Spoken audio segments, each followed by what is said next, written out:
Hi everyone, welcome to Pawpaw's Workshop. Today we've reached another milestone and I want to get right to it. I'm going to go directly to Easel, show you what we're going to be doing. So let's get started.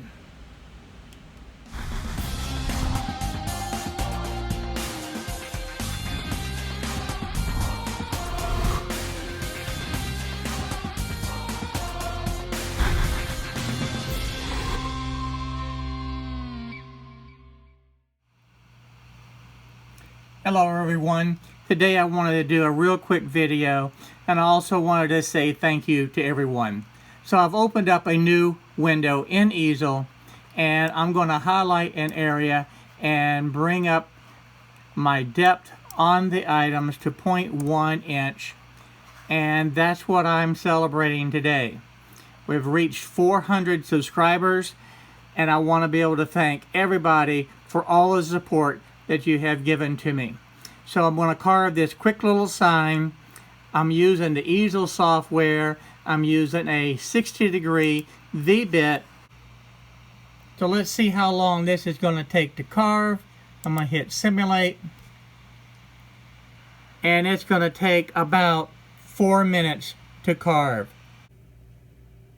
People ask all the time where I get my bits from. And most of my bits come from Inventable store.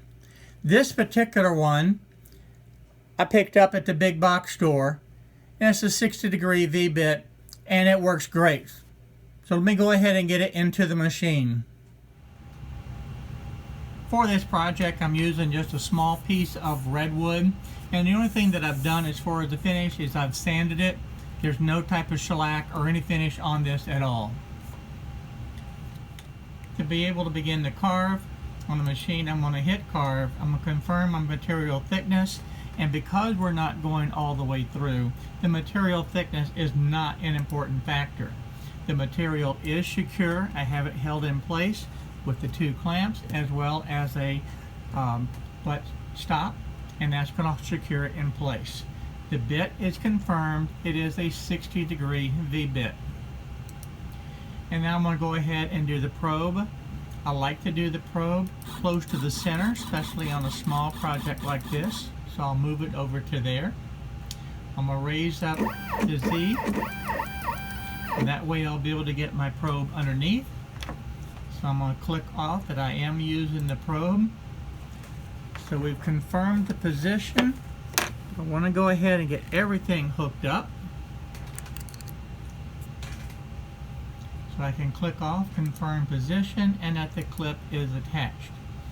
So do we have contact? Yes, we have contact, and the touch place is in position, and I'll begin my probe. With the probe complete, I'll go ahead and remove everything, and now I'll check off that the Z probe is put away. I'm going to move over to the bottom left-hand corner.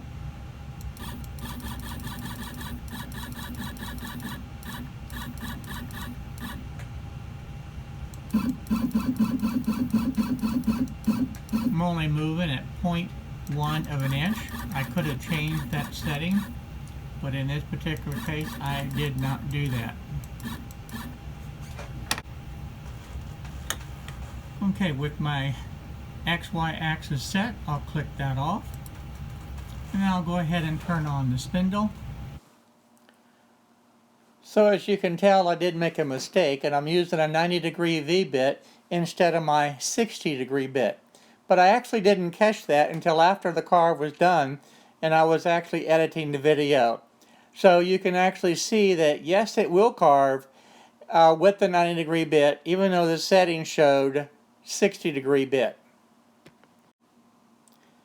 Today I'm using the Easel Pro, and the difference in this is that with the Easel Pro you have the choice of being able to choose V-bits, and also you have additional fonts. The nice thing about it is that you get 4 free days of being able to use the Easel Pro. Another question that I get asked often is at what rate of speed am I actually cutting? For the most part, I use the default settings that are in the machine to begin with. In this case, it was 50 inches a minute.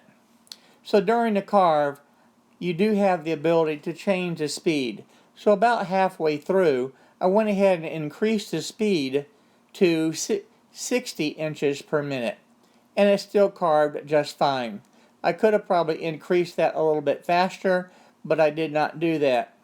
I wanted to be able to see how it carved and see how many and how much of the fuzzies that I got with this extremely soft wood.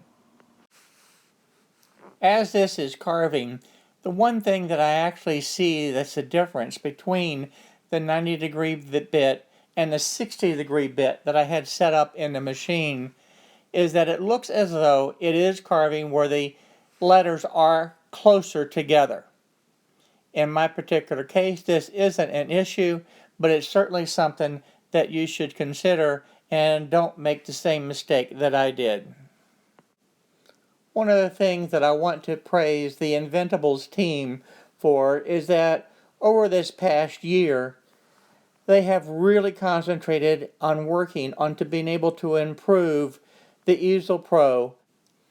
They have worked hard to be able to improve the tool paths that the machine takes and to be able to make a much smoother operation on the actual cutting. And I know also they're continuing to make improvements, and I'm very pleased with that. Pulling this directly off of the machine, there's very, very little tear out, and there's really no sanding that is necessary. It came out very, very, very clean.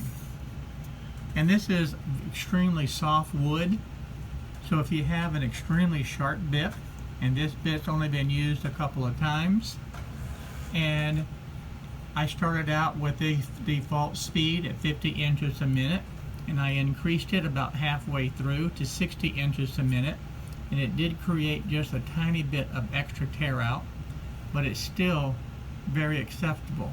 This is that little bit of extra tear out right here coming on that one side at 60 inches a minute.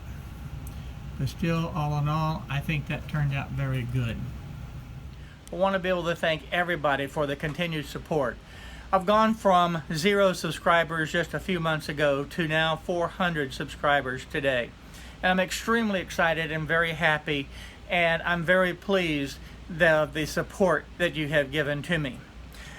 To me, it's a great responsibility, and I want to be able to continue to add a lot of new content to the channel so that you'll be able to feel comfortable coming back over and over again and learning more and more new things. I will be expanding into some different areas in addition to some additional things I want to cover with Easel, but I also want to expand into the VCarve desktop and other projects throughout the shop. So you'll be able to look forward to that in the coming weeks. Again, thank you. Thank you very much for the support.